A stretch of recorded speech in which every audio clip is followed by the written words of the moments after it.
Buenos días, un placer estar aquí y compartir con ustedes la Agenda Digital Argentina, sus ejes de trabajo y un poco lo que se ha hecho durante el año 2019, cuáles han sido los focos para este año.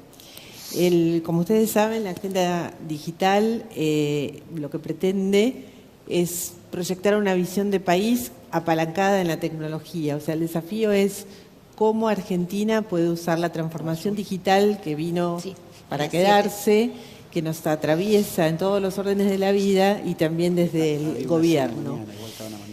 ¿De qué manera podemos aprovecharla? ¿Cómo podemos ordenar las prioridades, generar una hoja de ruta y, en definitiva, tratar de acelerar ese proceso de transformación?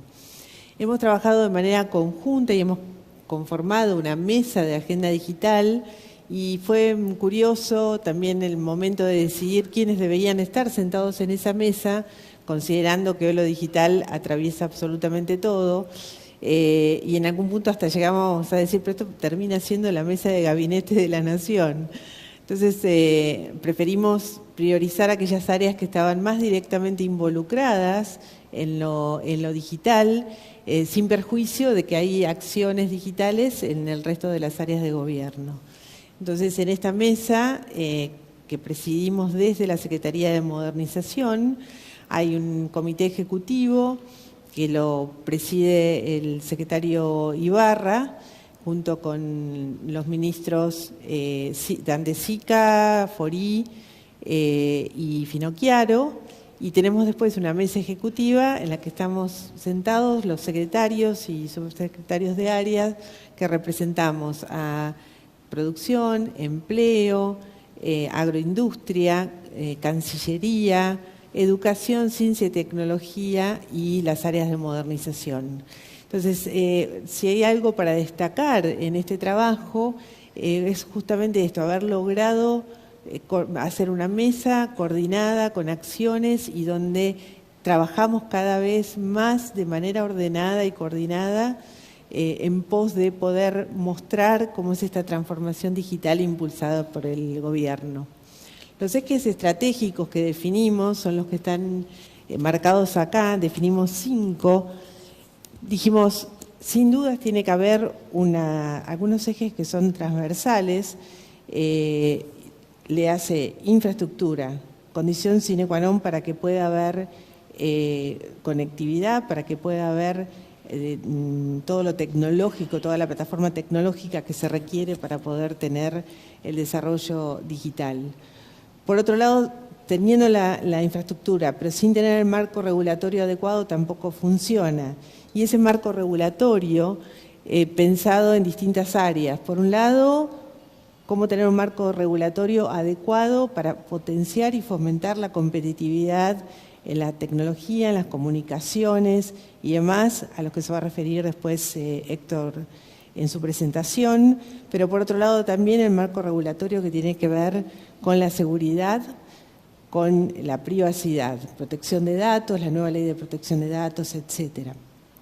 Y también marco regulatorio que tenga que ver con la ciberseguridad tan importante en esta época. Por otro lado, nos planteamos que hay 2 ejes que son un poco los que traccionan el consumo de todo lo digital, y acá tenemos a gobierno digital y la economía. Gobierno digital habla de toda la transformación propia intragobierno para servir mejor al ciudadano, para buscar transparencia y demás. Economía digital, lo que se plantea es cómo podemos usar la tecnología para mejorar la productividad y la competitividad de nuestra actividad económica en la Argentina. Por último, el eje transversal que dejé al final a propósito, el de talento digital.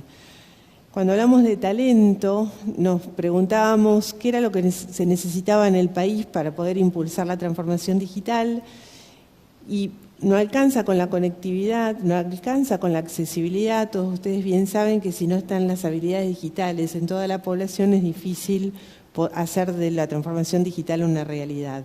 Entonces, desde talento nos propusimos trabajar, por un lado, en aquella población que está totalmente excluida, mediante programas de inclusión digital, ahora vamos a ver un poquito más en detalle, y por otro lado, trabajar en cómo podemos ampliar las competencias digitales de la gente especialista y generar más talento en el país en materia de skills digitales.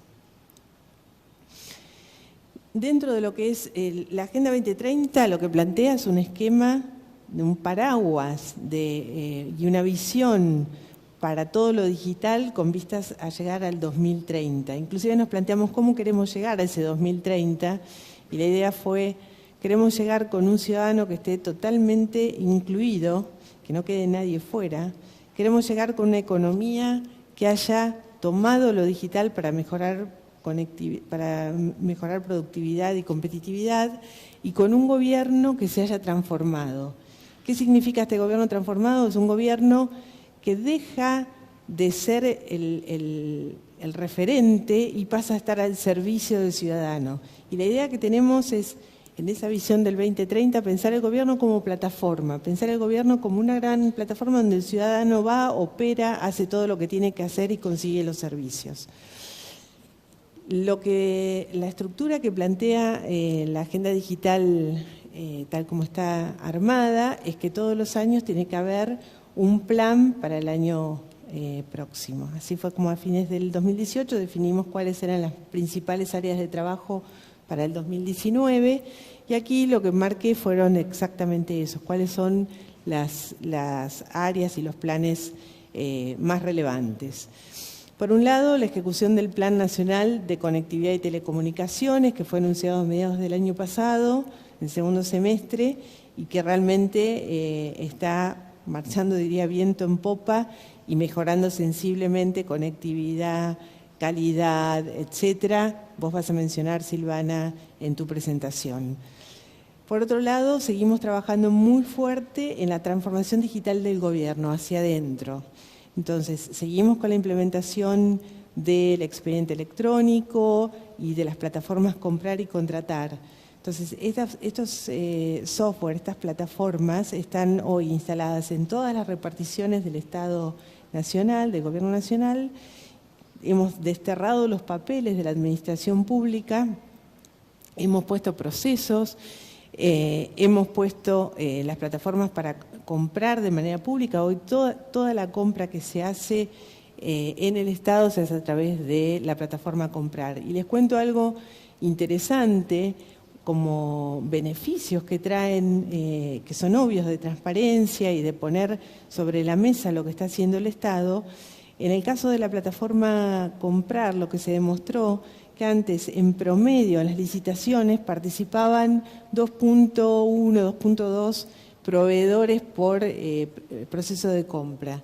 Hoy la participación promedio está en 8 proveedores por proceso de compra. Eso quiere decir, es una clara muestra de que se está abriendo la posibilidad a cualquier proveedor para que pueda participar en estos procesos, porque pasan a ser procesos totalmente transparentes. La plataforma Contratar es la plataforma para la obra pública del país, que también se está haciendo de manera transparente y en todas las reparticiones con esta plataforma. País Digital, seguimos trabajando fuertemente. El concepto de País Digital, creo que ya lo habrán escuchado, por las dudas lo repaso, pero en definitiva es cómo, el planteo fue desde el inicio de este gobierno, cómo hacer para que la brecha digital que tienen los municipios y los gobiernos provinciales la pudiéramos acelerar y la pudiéramos achicar. Las características que tienen los municipios en cuanto a demandas desde lo digital son bastante similares, entonces el concepto fue, bueno, ¿por qué no le ofrecemos infraestructura como servicio o software como servicio de manera tal que el municipio sepa que puede ir a la estantería y tomar estos servicios que ya están listos para usar? Y en el caso de las plataformas, con una simple customización, con una simple acomodamiento a las necesidades propias del municipio, la puede tener, como decimos en sistema, up and running muy rápidamente. Y solucionados también todos los problemas de costeo de las aplicaciones, de la seguridad y demás, porque están todas montadas sobre el data center de ARSAT. Entonces eso libera a los municipios de tener que salir a buscar herramientas, a tener gente preparada y demás. Lo puede hacer muy rápido, de manera muy sencilla. La Estrategia Nacional de Ciberseguridad era otro pendiente que teníamos en el país. En el mes de mayo fue publicada, ya se había conformado el comité para trabajar en esta, que es un comité tripartito de defensa, seguridad y modernización, y logramos en el mes de mayo sacar la Estrategia Nacional de Ciberseguridad, tema candente, tema importante, en el que hay que trabajar mucho para la organización de los CERT y demás. En otro orden de cosas, la Ley de Economía del Conocimiento, como saben, se aprobó también en mayo, es una ley que es una evolución de la anterior ley de promoción del software, que estuvo por los últimos 14 años y que vence ahora en diciembre del 2019.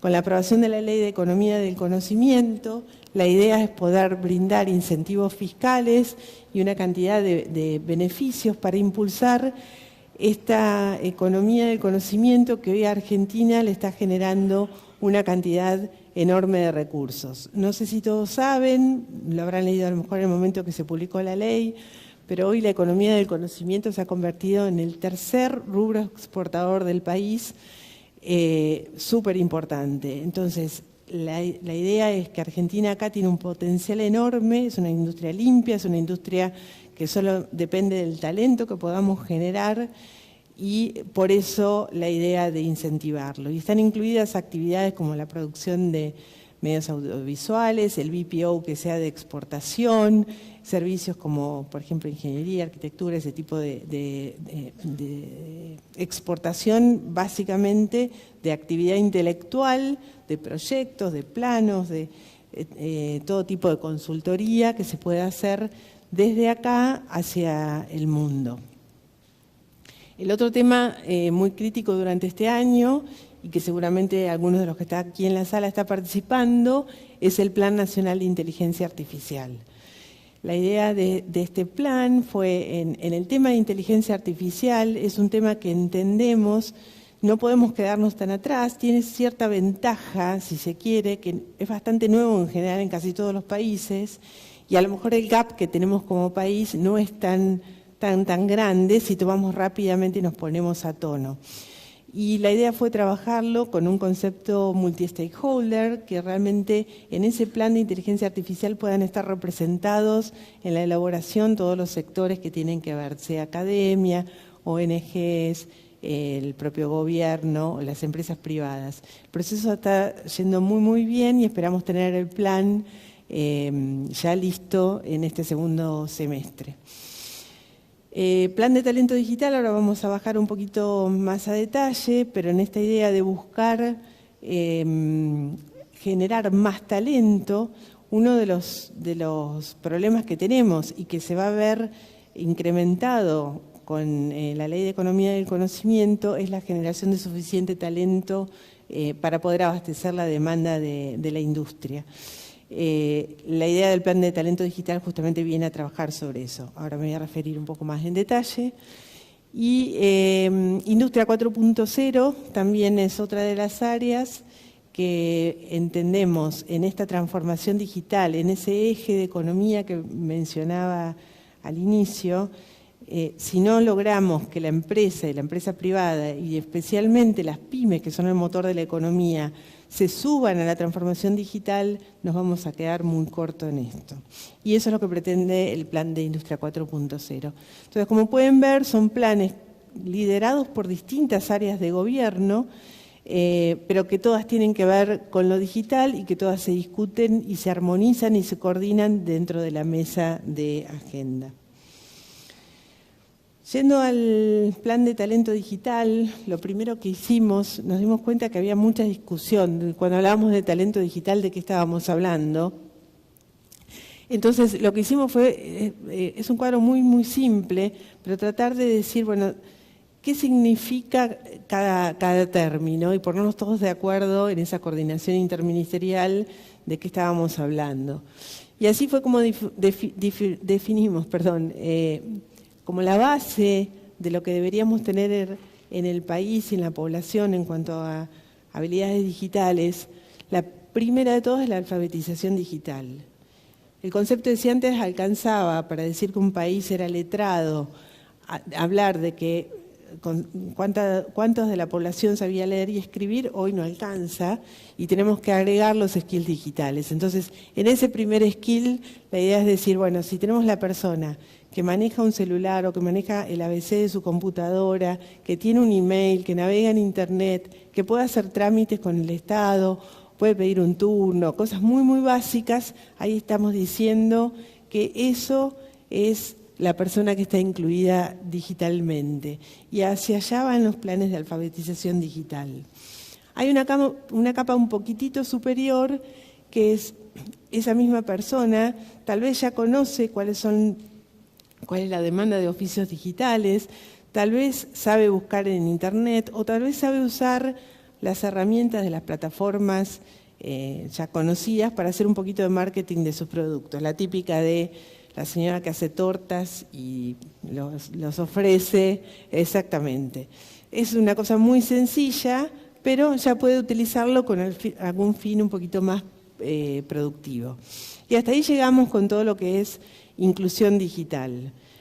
Por otro lado, en la industria ya específicamente que utiliza el conocimiento de ICT, que puede ser la misma industria tecnológica o el resto de las industrias, pero en sus áreas de soporte de tecnología, lo que dijimos, bueno, acá que tenemos una primera capa de primer empleo digital, donde son lo que podríamos llamar hoy los oficios digitales. Entonces es gente que normalmente no tiene un grado universitario, todavía no es un profesional universitario, a lo mejor no lo va a hacer nunca, sin embargo tiene conocimientos que le permiten tener ese primer empleo digital. Puede ser un programador, puede ser un analista de marketing digital, puede ser un analista de datos, puede ser un soporte técnico, un instalador, etcétera, etcétera.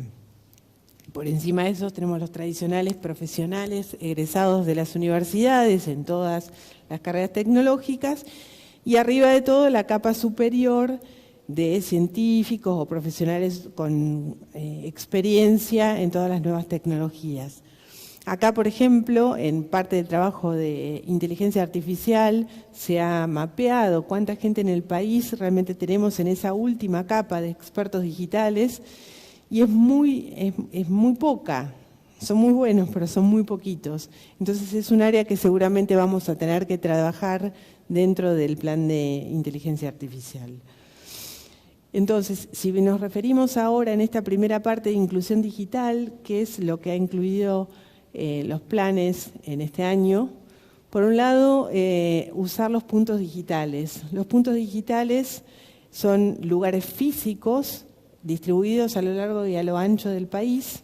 Hoy hay alrededor de unos 520, la idea es que al fin de año tenemos que tener 560, con conectividad, con equipamiento, con computadoras, donde la gente se acerca para poder o hacer trámites municipales o tener alguna actividad cultural. Eso es más o menos la mitad del trabajo que se hace en puntos digitales y la otra mitad es de capacitación. ¿Qué capacitación? Está muy inicial, sea a ver dónde está acá. Sea la de alfabetización, o sea, lo mínimo, cómo podemos llegar para que enciendan una computadora, abran una cuenta de email, lo mínimo indispensable, y cómo podemos enseñar esta introducción a habilidades digitales. Acá hay bastantes cursos, que son cursos en general en línea, pero donde en el punto digital hay un coordinador, una persona, un facilitador, y sean cursos que parten de 4, 6, 8 horas, no más que eso, simplemente una introducción a lo que significa una programación o el diseño gráfico, imagen y sonido, hay distintas ofertas. Para este año la idea es que tenemos que llegar a tener 4 millones de visitas, esa es la expectativa, a estos centros. En otro orden de cosas, tenemos otro plan de inclusión digital que ya sale a distintas áreas. En lugar de que la gente venga, nosotros salimos a buscar a la gente. Acá trabajamos con una red de alfabetizadores, que son en general alumnos de la Universidad de Buenos Aires, y tenemos distintas actividades de trabajo. Una, por ejemplo, es esta de... estoy mal hoy. Impulsar tu empresa. Acá estamos en convenio con algunas empresas del sector para justamente poder dar estos primeros pasos en cómo promocionar un producto, una manufactura, una artesanía y venderlos a través de estas redes. O el plan de adultos mayores, también luego Silvana seguramente va a comentar algo, pero la idea es que cuando entregamos una computadora a través del programa Más Simple le demos lo mínimo indispensable de cómo se puede trabajar. O el programa de cárceles para los presidiarios que están a punto de salir, para poder hacer su reinserción laboral más fácilmente. La idea es que puedan salir con skills digitales. Yendo a la otra parte del programa, hemos lanzado hace 20 días el programa de talento digital. La idea es formar 10.000 personas y no quedarnos solamente en la formación. Acá lo que se trabajó es con el sector privado para entender cuál era la demanda en ese primer empleo digital, que nos ayuden a promover para que venga más gente al sector. Esto es importantísimo. Hoy la gente joven en especial, pero también los adultos que por ahí están fuera del mercado laboral, no están viendo la tecnología todavía como una gran área de oportunidad. Acá tenemos que hacer mucha promoción. Por otro lado, generan los programas de formación. Estamos yendo a programas un poco más novedosos, de los que son formatos por ahí bootcamp, de full immersion o de inmersión parcial, pero donde en un plazo de 3 a 6 meses uno puede salir ya con una formación que permita conseguir el primer empleo digital. Y lo novedoso también del caso es el haber logrado reinstalar la figura del EPT, es el entrenamiento para el primer trabajo. Es una figura que estaba pensado solamente para gente desempleada y que la estamos adoptando para que los estudiantes de este programa de formación que hayan pasado por estos programas puedan ser incorporados por empresas del sector privado a hacer su primer entrenamiento con esta figura, que son de 20 a 30 horas semanales, de 1 a 6 meses, no genera relación de dependencia para la empresa, y a su vez le pedimos a las empresas que ya se comprometan con un cupo de EPTs, de entrenamientos, que abran sus puertas para poder generar estas oportunidades laborales. Creemos que es un formato win-win, porque si la empresa que le está haciendo el entrenamiento, ese perfil le sirve, probablemente después lo tome, y si no, la persona salió ya con un primer entrenamiento en el trabajo muy valioso. Hablando de la transformación digital de las pymes, los programas que tenemos para este año 2019 es programas de transformación digital de las pymes. Hay programas de sensibilización, de educación, de capacitación, y por otro lado la idea es tener estas 120 pymes con planes de transformación digital, o sea que haya 120 empresas a las que se les haya podido ayudar en formato de consultoría a armar su plan de transformación digital. Y mientras tanto, poder hacer eventos y jornadas de sensibilización para que la pyme entienda y se le facilite el camino hacia esa transformación digital de sus procesos productivos o comerciales. Sí. Bueno, tenía uno de inteligencia artificial que veo que no está. Falta una slide, bueno, no importa. En el plan de inteligencia artificial les quería comentar un poquito más con respecto a la idea. Primero es de lograr tener en el segundo semestre el plan aprobado, pero el foco está puesto en todo lo que se podría hacer utilizando la inteligencia artificial, tanto para la generación de contenidos, para la generación de perfiles, para usar dentro de gobierno la inteligencia artificial para mejorar la atención al ciudadano, para hacer servicios más proactivos, y en la actividad privada poder utilizar para generar nuevos negocios, para hacer las empresas más productivas, etcétera, etcétera.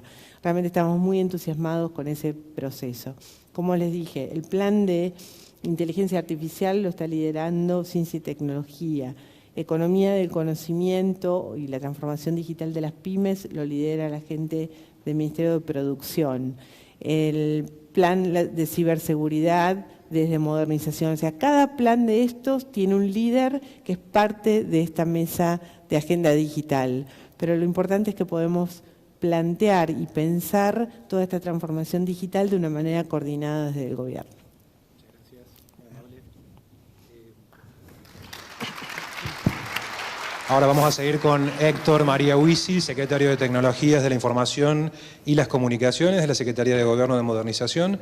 Héctor nació en Buenos Aires, es máster en Derecho Administrativo, se dedicó a la práctica del derecho con atención a la industria regulada, sobre todo en sectores de energía y telecomunicaciones. Ha sido socio del estudio de abogados M&M Wormchin entre el 2005 y el 2013, y en el sector público trabajó en la ex Comisión Nacional de Comunicaciones, en la Secretaría de Energía, y fue legislador de la Ciudad Autónoma de Buenos Aires en 2013-2016. Actualmente enseña en universidades públicas y privadas, tanto en grado como en posgrado, autor de numerosos artículos sobre su especialidad que han sido publicados en medios locales y extranjeros. Héctor, el público es tuyo. Bueno, muchísimas gracias. Gracias, Franco, por tu presentación. Buen día a toda la audiencia y a los panelistas.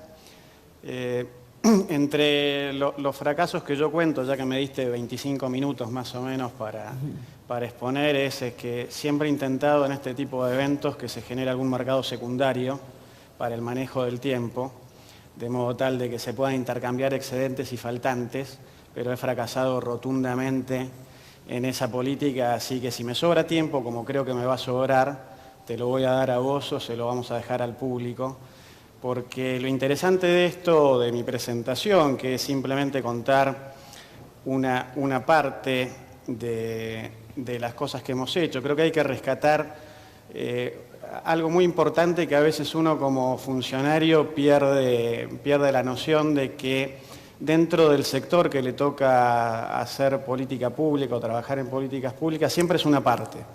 Creo que con el plan de agenda digital lo veíamos claramente, donde una de las patas de ese trabajo es la parte regulatoria, pero es solo una.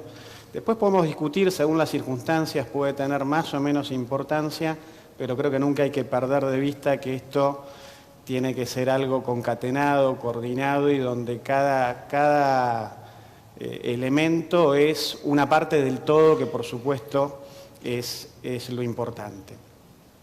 Decía también, para decir algunas cuestiones un poco más generales, antes de repasar rápidamente algunas cuestiones que seguramente muchos de los que están en la audiencia conocerán y tendrán su visión crítica, favorable o contraria a las cosas que hemos hecho.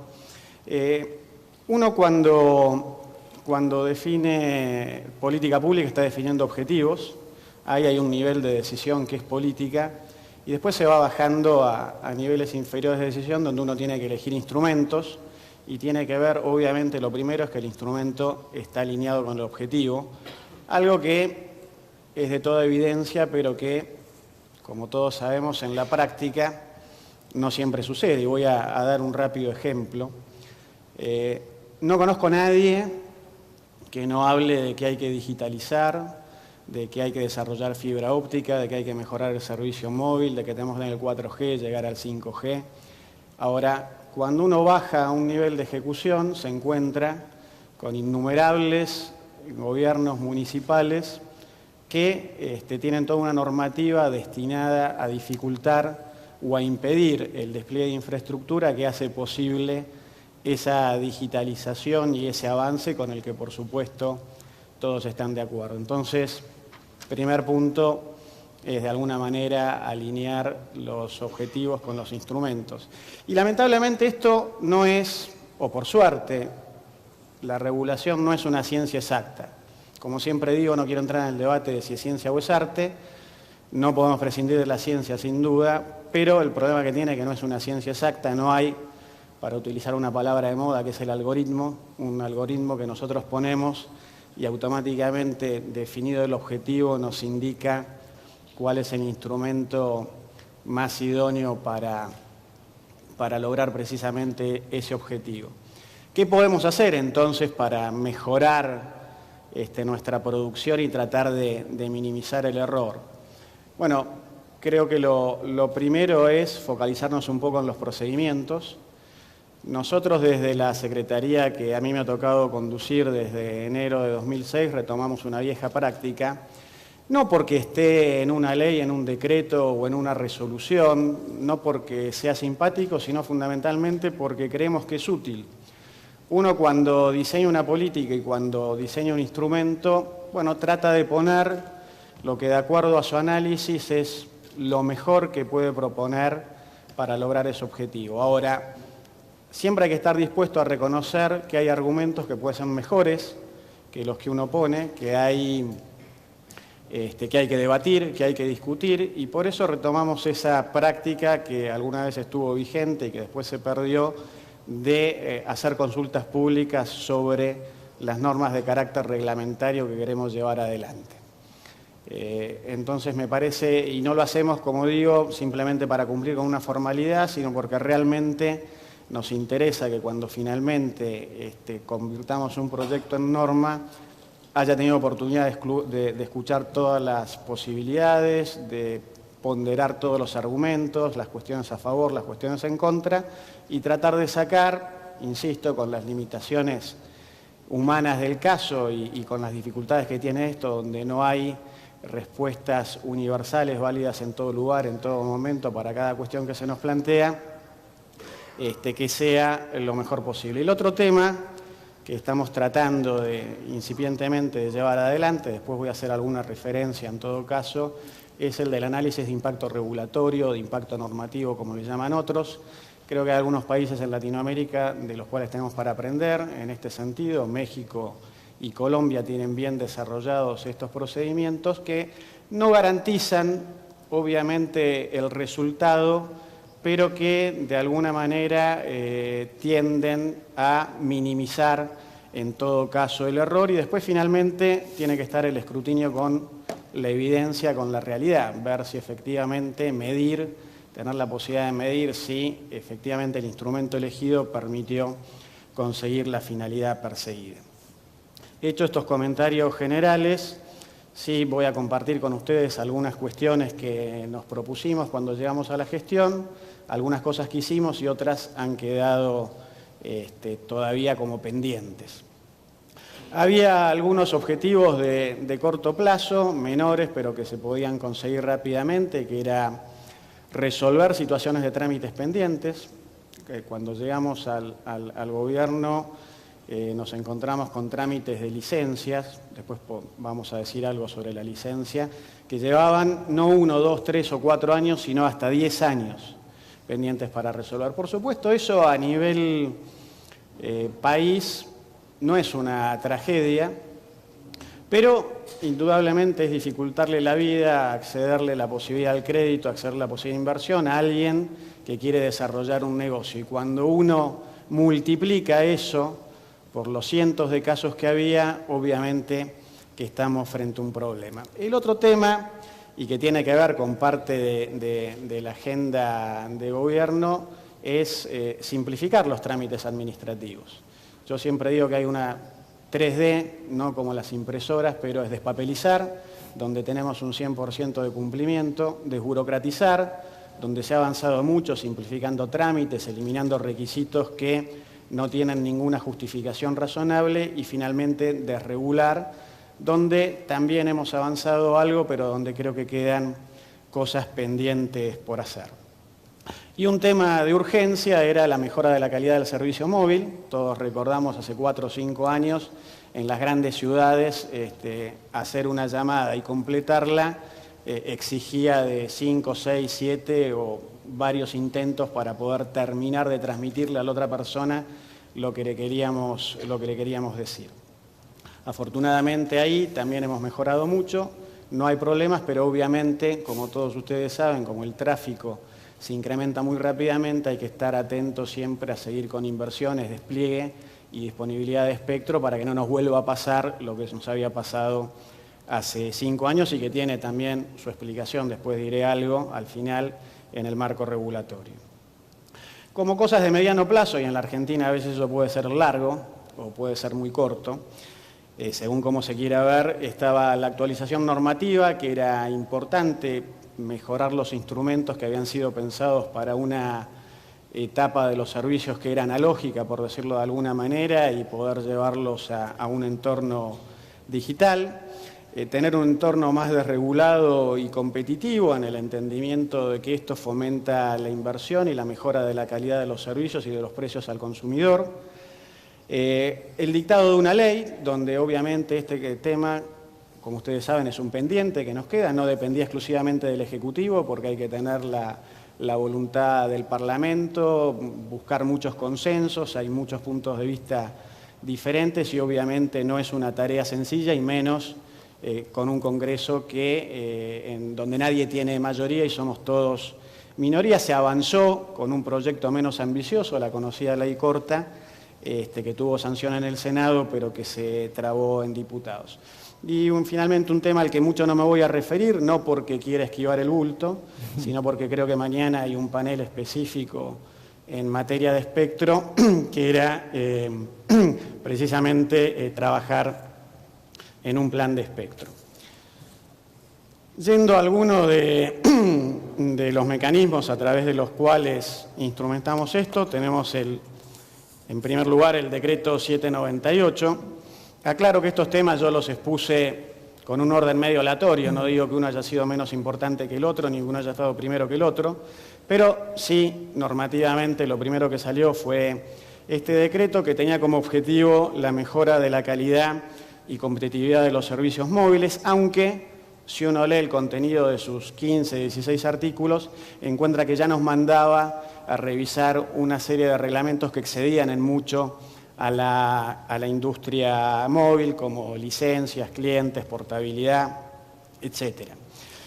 Otro que a mí me parece que ha sido importante, y después en todo caso al final haré una reflexión de por qué, fue el decreto 1340, dictado a fines del año 2016, donde ahí se fijaron algunas medidas ya a favor de la convergencia. Una convergencia de servicios y de redes que estaba prevista en la Ley Argentina Digital, pero que, a pesar de que la ley, cuando llegamos al gobierno, llevaba un poquito más de un año de vigencia, no se había avanzado. Bueno, la incertidumbre que había respecto de la reglamentación de algunos artículos y que resolvió el DNU 267, a algunos les gustará más, a algunos les gustará menos, pero creo que lo importante fue que resolvió esa incertidumbre. Bueno, este decreto vino a reglamentarla y poner una fecha cierta de inicio de una convergencia plena, al menos en todos los que son redes fijas e inalámbricas terrestres.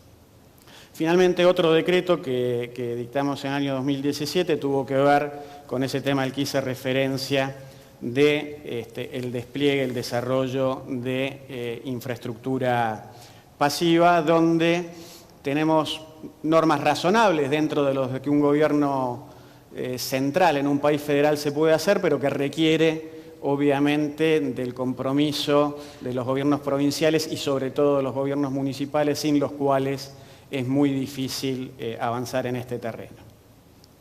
Yendo a algunos temas específicos, una de las primeras modificaciones reglamentarias que hicimos fue el Reglamento de Operadores Móviles Virtuales, que en la Argentina tenía una particularidad. Estaba hecho para que fuera muy difícil ser operador móvil virtual. Es decir, cualquiera que tenía infraestructura, por mínima que sea, un poste, un ducto, una torre, automáticamente por ese reglamento quedaba fuera de la posibilidad de ser prestador de servicios de operadores móviles virtuales y de hecho había unas 50 solicitudes con, como decimos los abogados, una plancha donde con el argumento de que tenía infraestructura se le rechazaba el pedido de licencia. Bueno, eso lo modificamos.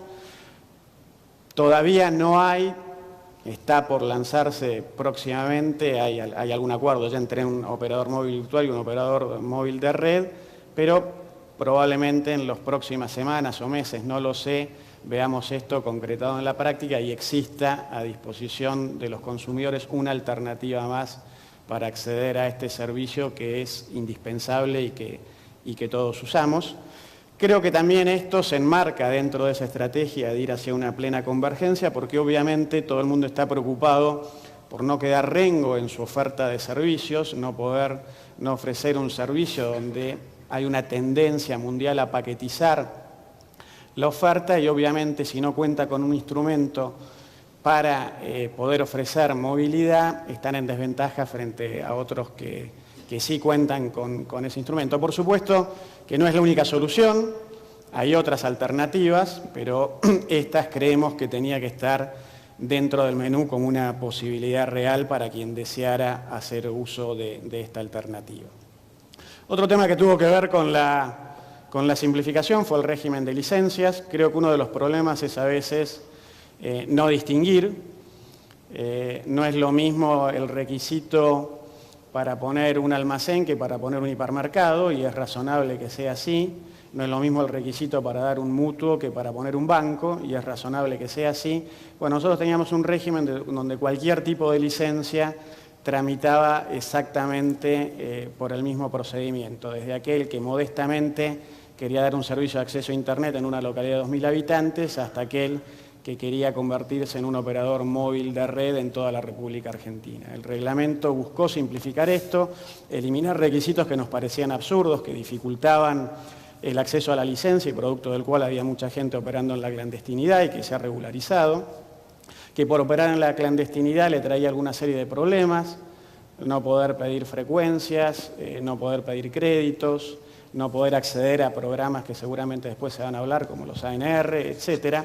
Y ahí hicimos una tarea interesante de simplificar los requerimientos, establecer incluso el procedimiento de licencia o registro ficto, si transcurrido un tiempo no se expedía el ente, dejando sí la puerta abierta para que cuando se justificaran exigir más requisitos, como el ejemplo que puse, queremos tener un nuevo operador móvil de red, bueno, se justificará seguramente ser más estricto con algunos requisitos de tipo técnico y económico. Un tema muy importante es el tema de interconexión y acceso, donde también ahí modificamos el reglamento para actualizarlo a la nueva realidad del mercado, llevando adelante la posibilidad de hacer interconexiones por capacidad, tener puntos de intercambio de tráfico y también eliminar algo que fue un instrumento de política pública útil en algún momento para promover el uso de la telefonía móvil, pero que ya no tenía sentido, que era el famoso sistema CPP, y llevarlo a un sistema de pago de cargos de interconexión. Otro tema es el reglamento de clientes. Ahí también lo actualizamos para unificar todo en un único cuerpo normativo, teniendo en cuenta la convergencia, también facilitando los trámites a distancia y estableciendo alguna serie de compensaciones y a favor de los clientes que todavía tienen que ser instrumentados o implementadas. Y ya que hablo de los clientes, lo quiero asociar un poco con un tema que tenemos, digamos. En general, cuando hicimos la audiencia pública por este tema, hubo obviamente mucha participación de asociaciones de consumidores, pero no tenemos la misma participación cuando se discuten otros temas, donde a veces quizás no está la visión de que también el reglamento de licencias, el de calidad, algún plan de espectro afecta al consumidor, que suele ser muchas veces el que no participa de estos debates, y obviamente el Estado siempre tiene que estar pensando en que es en definitiva el objeto de nuestra regulación, que es mejorar la cantidad y la calidad de servicios que reciben los ciudadanos de la Argentina. Y el otro que también hay que pensar, que a veces que suele estar ausente en este debate, y obviamente a los ausentes los tiene que representar el Estado a través de sus distintos organismos, es el contribuyente, que es en definitiva el que sostiene con sus recursos muchas cosas que nosotros hacemos. Otro tema que cambiamos es portabilidad, también para simplificar el trámite y acelerarlo. Venimos demorados con la portabilidad fija, que en un entorno de completa desregulación en materia de paquetes, como sucedió ayer, es importante y si no avanzamos se puede convertir en una barrera de entrada a la competencia. También en materia satelital retomamos la costumbre de cumplir con la ley. La ley en la Argentina muchas veces es una sugerencia, para nosotros es un mandato, y cumplimos con los convenios que teníamos, autorizamos los satélites que de acuerdo a los convenios tenían que ser autorizados y se logró una baja de precios que también obviamente beneficia al consumidor y auxiliarmente o accesoriamente simplificamos los trámites para uso ocasional y los trámites para la autorización de estaciones terrenas. También hemos actualizado el reglamento de calidad de los servicios TIC, donde está pendiente la determinación de algunos protocolos de medición.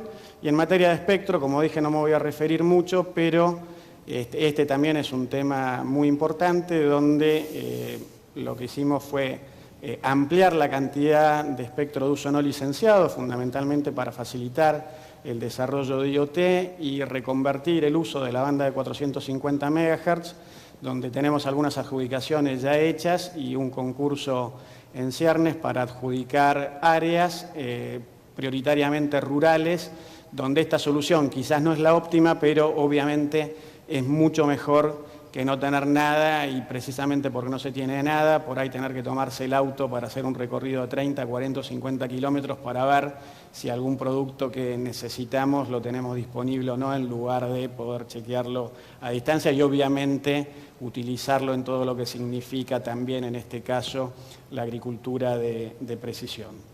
Hay un plan de espectro que lo hicimos con una consultora que básicamente lo que busca es ver qué espectro está disponible en los próximos años, está muy focalizada en parte al 5G, pero no exclusivamente, y como dije, este tema no quiero avanzar sobre un panel que hay mañana. Finalmente, como conclusión, a veces cuesta, o nos cuesta, o a alguna gente le cuesta, ver la relación entre marco regulatorio e inversión. El caso que conté yo de la mala calidad del servicio móvil, obviamente tenía que ver, entre otras razones, o principalmente por una razón, que era la falta de espectro, y la falta de espectro obviamente dependía de que no había normas que pusieran a disposición de los operadores existentes o potenciales más espectro para la mejora de la calidad de los servicios. Era en todo caso un desacierto del marco regulatorio. Y para no mirar solamente el vaso vacío, miremos el vaso medio lleno. El otro ejemplo o la otra asociación que me gustaría dejar, y con esto termino, es el desarrollo que tenemos hoy en día de conexiones de fibra óptica en la banda ancha. Hemos pasado de tener menos del 0,5% en el año 2015 y tener hasta hace un año y medio apenas algo más del 1,5%, a estar, según la estadística y el informe que uno tome, entre el 8 y el 11% de conexiones con fibra óptica y aproximadamente ya un 30% de los hogares de la Argentina, no solo en los grandes centros urbanos, sino también en otros más chicos, pasados con fibra óptica y con una adquisición creciente por parte de los consumidores. Esto creo que ha sido posible, entre otras cosas, producto de ese decreto 1340 que dio certidumbre, que permitió una completa convergencia, al menos en lo que son redes terrestres, y a partir de ahí se nota un incremento muy importante en la inversión que todas las empresas están haciendo para la adopción de esta tecnología, junto con otras que son equivalentes en cuanto a la prestación que pueden dar a nivel residencial y que explican también no solo el incremento de las conexiones, sino la mejora del promedio de velocidad de acceso a Internet de banda ancha fija, que prácticamente se ha multiplicado por 4 en estos años. Creo que no me sobró tanto tiempo. Muchas gracias a todos. Muchas gracias. Y para la exposición de cierre, Silvana Giudici, presidenta del Ente Nacional de Comunicaciones, ENACOM, también ejerce la presidencia del Comité Directivo Permanente de la Comisión Interamericana de Telecomunicaciones, CITEL, por el periodo 2018-2022. representa a Argentina ante la OCDE en el Grupo de Trabajo sobre Infraestructura y Servicios de Comunicación.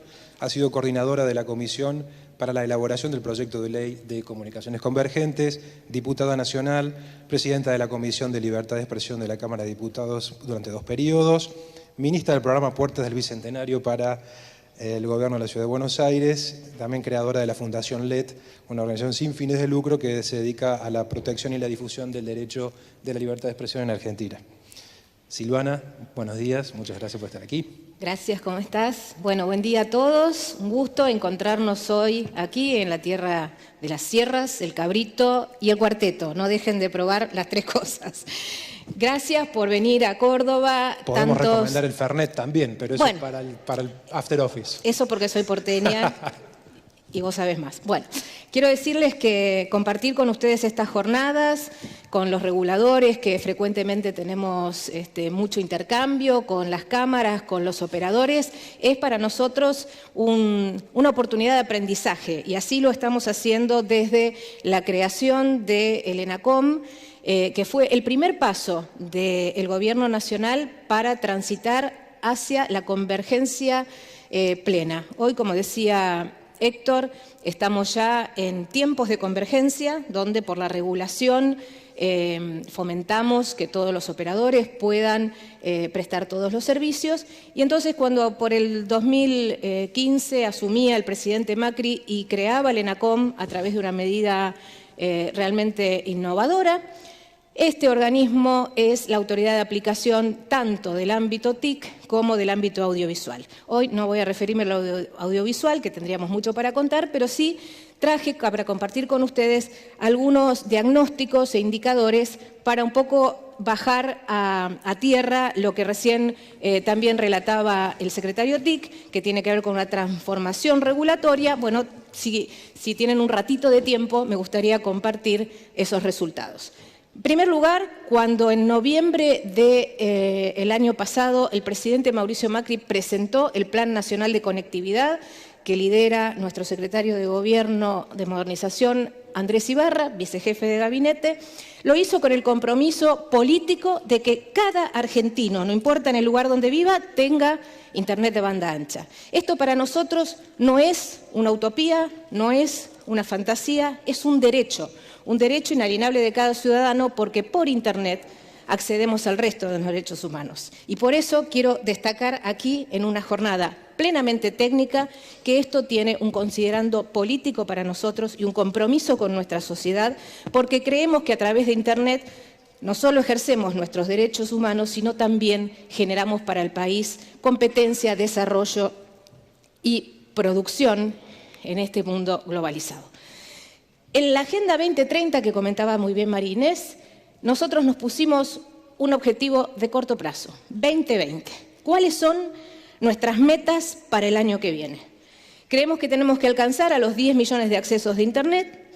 Queremos conectar 3.600 escuelas rurales y 1.300 localidades en el Plan Federal de Internet.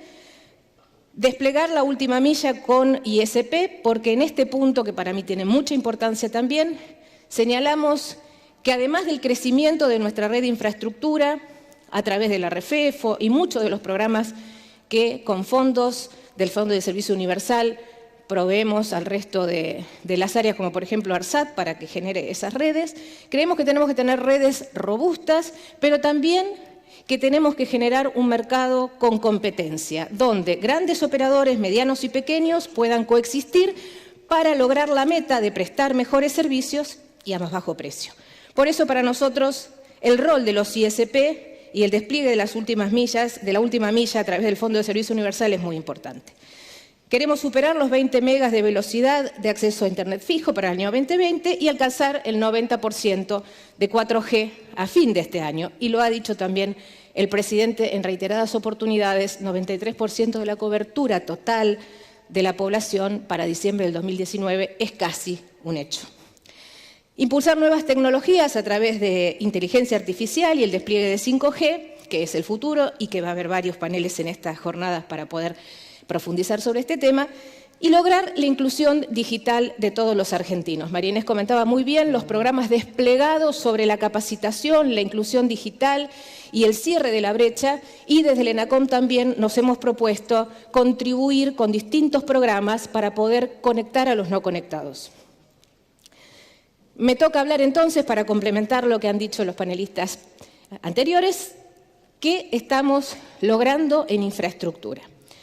Y como les decía, algunos datos modestos, como ustedes ven, mínimos. No vamos a tomar los indicadores de las consultoras privadas, que son mucho mejor, pero estos son los datos que manejamos desde nuestro portal Datos Abiertos del ENACOM, cómo se ha incrementado desde los accesos a banda ancha fija, 21% en relación del 2015 al 2018, los hogares conectados, el 16% más que en el 2015, y la media de velocidad un 200% aumentó en estos 3 años. Vuelvo a decir, indicadores modestos, porque las empresas manejan otros valores.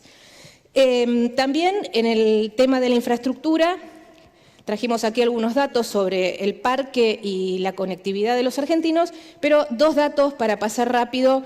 La tasa de corte de las llamadas de móvil ha disminuido, mejorando un 50% respecto del año anterior, y el tráfico de datos se multiplicó en 4 veces, tomando en consideración el 2015 al 2018.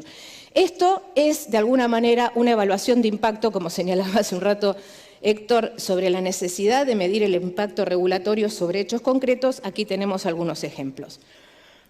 Por otro lado, como les decía, el Fondo del Servicio Universal, que hasta el año 2015, además de determinadas controversias judiciales, estaba sin ningún tipo de movimiento y aprovechamiento por parte del Estado, se tomó la decisión entonces de utilizar estos fondos para promover la conectividad, generando, por un lado, infraestructura pública a través de lo que es la red federal de fibra óptica que había instalado ARSAT, que estaba sin iluminar, tenía 23.000 kilómetros sin iluminar, y nosotros ya tenemos hoy un promedio de 33.000 kilómetros de esa red de fibra óptica iluminada. Esta también es una política muy exitosa, porque allí donde se llegó con los nodos de la REFEFO, el mega mayorista de Internet se ha derrumbado, y eso favorece la competencia para los pequeños operadores. El otro de los programas importantes es la disponibilidad de 900 millones de los fondos del Servicio Universal para los aportes no reembolsables a esos pequeños ISP. No solo promovimos a través de la simplificación de los trámites, el otorgamiento de licencias, sino también a través de fondos directos a estas pequeñas cooperativas, pymes y ISP, para que puedan tener sus proyectos de ampliación de la fibra y puedan competir prestando servicios de mejor calidad. Entonces, 1.900 millones están siendo utilizados para los aportes no reembolsables de estos pequeños operadores.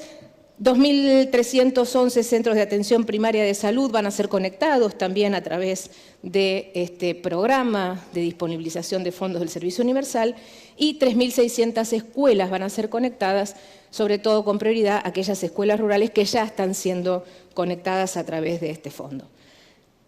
En términos de inclusión digital, nuestro programa más importante es el programa Más Simple. Más Simple significa, como decía María Inés, otorgar dispositivos de conectividad, tablets, a adultos mayores que realmente pocas veces en la vida tuvieron contacto con la tecnología de esta manera, porque no solo se les otorga el dispositivo, sino también se los capacita a través de los puntos de País Digital y convenio con los municipios, para que puedan acceder a la tecnología con una aplicación que se desarrolló Salfin, que simplifica la interfase para que el adulto mayor pueda no solo tener el dispositivo, sino saber cómo usarlo. De esta manera se conecta, se achica la brecha y se integra a la sociedad de manera mucho más eficiente, porque por allí, además, se tiene acceso a los programas que la Secretaría de Modernización va desarrollando, como por ejemplo la tramitación a distancia, los trámites de historia clínica, los planes de salud, los planes de documentación, firma digital, Todo eso que el gobierno, por otro lado, desarrolla para simplificar el acceso a los ciudadanos a los productos y a los servicios, lo hemos condensado en esa aplicación de Más Simple y se le ha entregado durante el año pasado a 100.000 adultos mayores y durante este año a 130.000 más.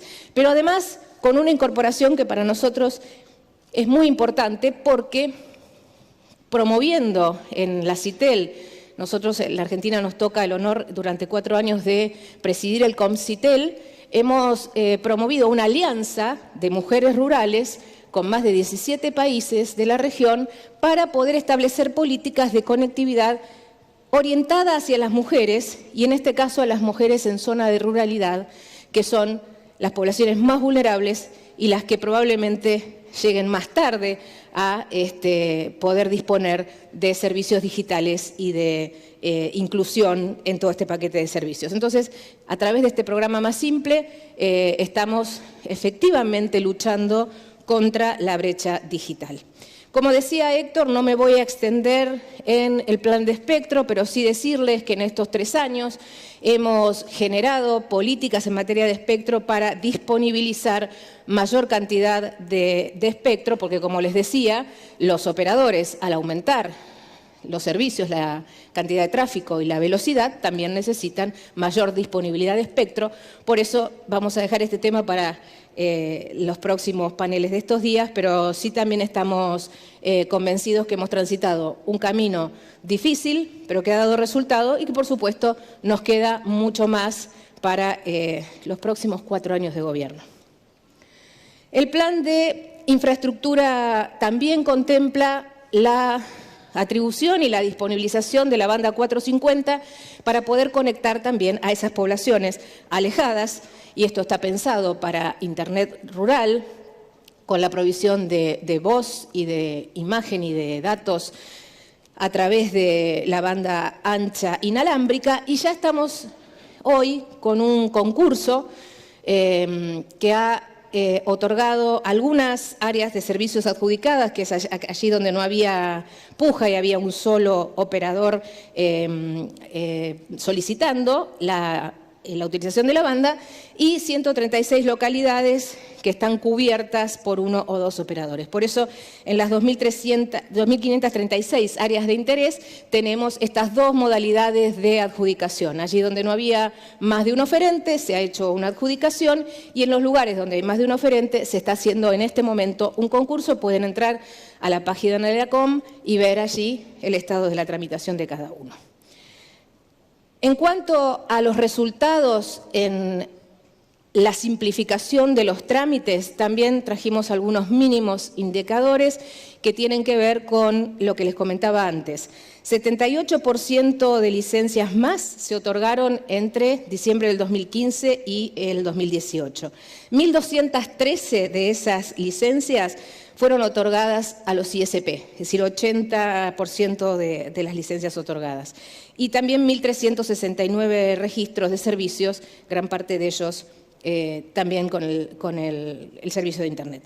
Y en el esquema que contaba Héctor de la innovación normativa que se hizo para el otorgamiento de licencias de operador móvil virtual, llevamos ya otorgadas 43 a lo largo de estos 2 años. Creemos también que el operador móvil virtual es una manera de fomentar la competencia y de acelerar los tiempos para que cada operador pueda tener su oferta completa de Quadruple Play. Este programa lo comento siempre en estos ámbitos donde nos reunimos con los operadores regionales, porque nos parece muy importante también de acuerdo al impacto que hemos logrado con la aplicación de esta política. En el año 2016 firmamos una resolución conjunta junto con los Ministerios de Seguridad de la Nación, de la provincia y de la ciudad para combatir el robo de celulares. Y es un ejemplo de la colaboración público-privada, porque en este esquema la GSMA fue un aliado estratégico trabajando en lo que fue la base de datos de los celulares robados y la implementación del asterisco 910, que es la denuncia que uno tiene que hacer cuando le roban un aparato, para que ese aparato integre, ese email integre la lista negra y no pueda volver a ser operado en ninguna de las operadoras del territorio nacional. Este programa fue efectivo y en estos 2 años de funcionamiento progresivo, en el que hubo una colaboración absoluta con las operadoras, ajustando los tiempos de implementación y las medidas que se iban necesitando tomar, hoy tiene, según indicadores del Ministerio de Seguridad de la Nación, un resultado concreto que es el 20% menos de celulares robados en la Argentina. Además de esta estrategia de las bases de datos, hemos implementado el programa de nominatividad para los abonos prepagos, porque también el grave impacto que tenía la utilización de abonos prepagos generalmente vinculados con el delito o el crimen organizado, hizo que pusiéramos atención a esta estrategia y durante estos 2 años trabajamos a través del asterisco 234 numeral en la obligación de todos los ciudadanos de la Argentina de nominar su chip prepago una vez que lo ingresa en el aparato.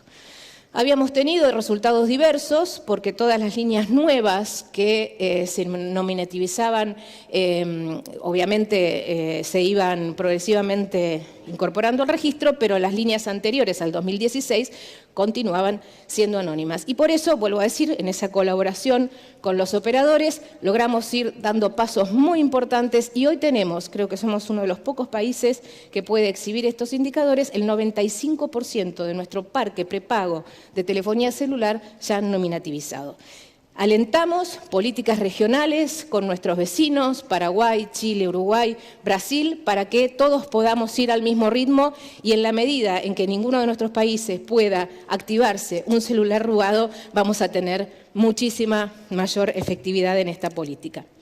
Por otro lado, y antes de despedirme, también trabajando de manera integrada en el Mercosur, estamos desarrollando estrategias para poder eliminar los cargos por itinerancia y esperamos en muy breve tiempo poder dar algunos resultados tanto en el intercambio con Chile, con Paraguay y con Brasil. Tenemos muchos problemas compartidos y esta es la oportunidad en estos 3 días para encontrar soluciones que permitan no solo la cooperación en cada uno de nuestros países entre la industria y el sector público, sino también a nivel regional. Hoy que damos un paso tan importante, y aprovechemos decirlo, por una vez un acuerdo histórico como nos plantea el Mercosur con la Unión Europea, nos tiene que hacer esforzar a cada uno de nosotros en lograr esos acuerdos también para la industria de telecomunicaciones que nos permitan dar un salto cualitativo en la competitividad de nuestras redes regionales en cuanto a lo que significa el avance del 5G y el avance vertiginoso de la tecnología en otras latitudes. Muchas gracias, estamos para compartir todo este día. Lamentablemente nuestras agendas son muy apretadas, no voy a poder estar mañana, pero estamos permanentemente en contacto, tanto a través de la Secretaría TIC como de la Secretaría que conduce María Inés, para poder articular cualquier tipo de dudas o preguntas que vayan surgiendo. Muchas gracias. Muchas gracias, Silvana. Si la necesidad de café no es tan imperiosa, nos vamos a tomar 3 minutos para responder 3 preguntas, una para cada uno de los panelistas. Héctor, Eduardo pregunta, ¿qué avances se han obtenido en la simplificación y la facilitación de las autorizaciones municipales para el despliegue de infraestructura de telecomunicaciones móviles? Lo mencionaste un poco en tu exposición respecto de las trabas que existen en materia de regulación municipal. Quizás puedas ampliar ahora 1 minuto, por favor. Que eso depende, hay 2.500 municipios o más en la Argentina o por ahí, es un tema que hay que mirar muy casuísticamente. Yo creo que acá en el terreno de campo el ENACOM ha hecho un trabajo interesante de ir catequizando de alguna manera, explicando un poco, primero lo que yo decía, la necesidad de alinear medios con objetivos, y fundamentalmente tratando de llevar también a los vecinos de cada localidad la tranquilidad de que hasta donde la ciencia hoy nos permite conocer, las radiaciones de las antenas no generan problemas en la salud. Entonces ahí hay una prevención muy importante donde la tarea de educar, de informar, es muy importante, además de la de medir y demostrarlo.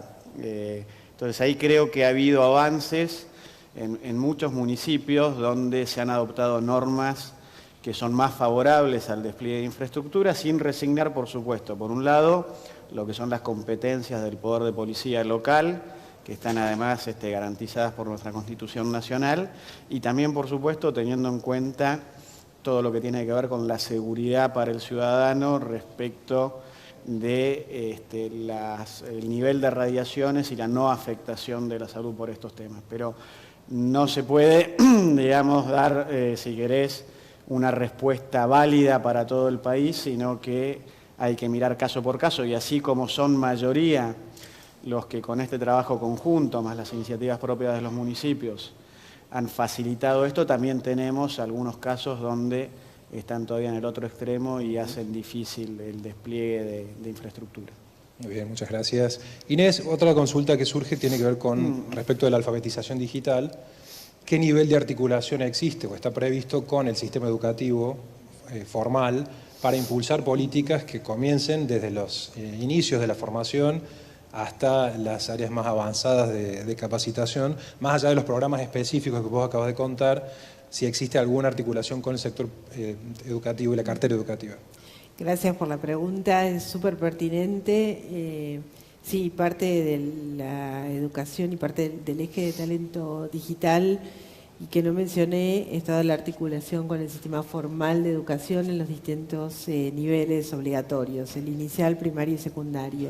Ahí, bajo el liderazgo del Ministerio de Educación, lo que se hizo fue articular cuáles eran los contenidos que tenían que ser incorporados a las currículas. Surgieron los NACs, que son estos contenidos y que están trabajados también entre todas las partes. Muy importante en un país federal haberlo trabajado en conjunto también con las distintas provincias, porque son ellas las que tienen que incorporarlos dentro de sus programas. Y estos programas ya están, ya se eligieron cuáles son los contenidos y están ya incorporados y en pleno proceso de implementación. Eso va de la mano de un programa muy fuerte de formación de docentes, que para este año 2019 implicaba formar más de 700.000 docentes en skills digitales, y además también un cambio de concepto dentro de todo este programa, que el título, por si es de interés para indagar un poquito más, se llama Aprender Conectados. Es un programa integral de cómo incorporar lo digital, tiene la pata de la conectividad muy importante. Recién Silvana mencionaba la conectividad en escuelas rurales, que es fundamental, pero también los NACs es otra parte, la formación de docentes, y también un poco cambiar el concepto de cómo debería darse esta educación digital, y hay un concepto de transformar a las escuelas en nodos tecnológicos. Entonces, salirse un poquito de la figura del Estado solamente como proveedor, en cualquiera de las instancias del Estado, como proveedor de dispositivos, dado que ya además hay una buena penetración de dispositivos en el país, e ir más a formar cómo tienen que ser dados los contenidos digitales per se.